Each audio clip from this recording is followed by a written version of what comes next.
Check out this shaft of light. When we get that insight from behind the clouds, this shaft of light has been changing for the last 5 minutes in a marvelous way. As the clouds move and as the sun moves.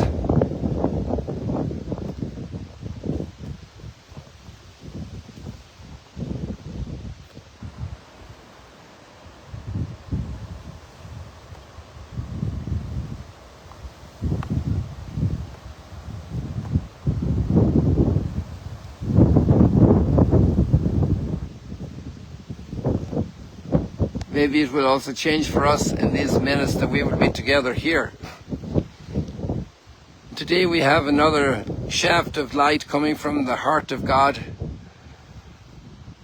I will heal you.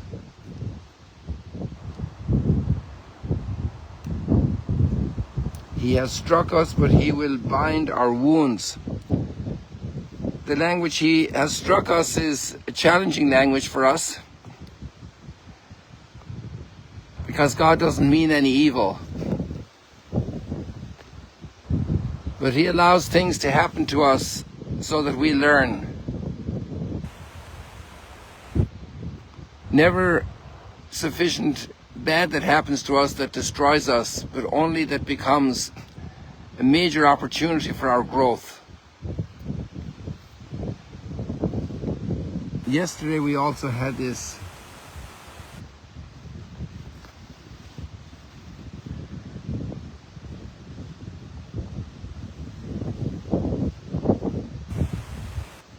I will heal your defection.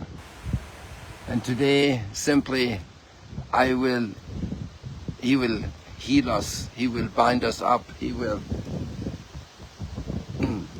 bind our wounds. The Lord knows. We have that wonderful line also in the Psalm that he gathers all our tears in his cup, in his little glass.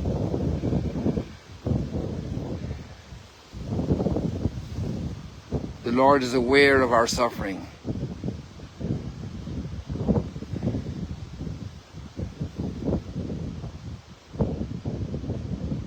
And when we don't serenely see our wounds and accept them, they're hard to heal.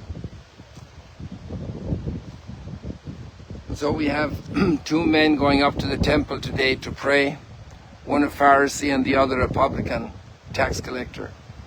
Men seen socially as very evil.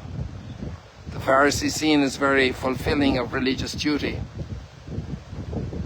And yet the publican is the one who says, I have sinned. Have mercy on me, Lord, have mercy on me, a sinner.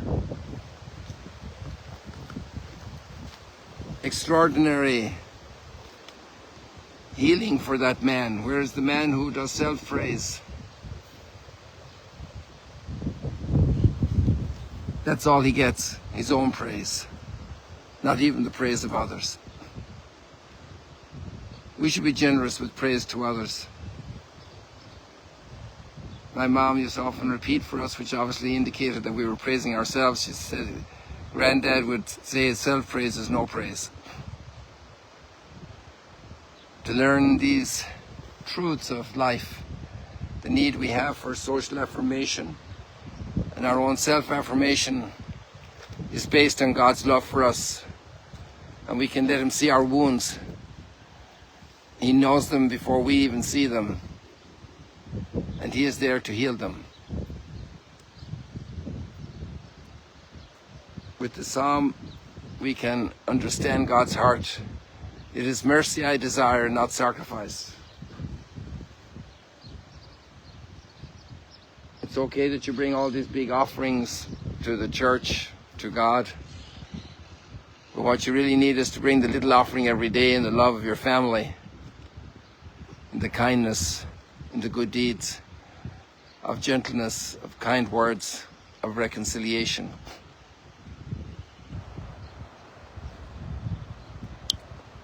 God bless you people. See you later, alligators.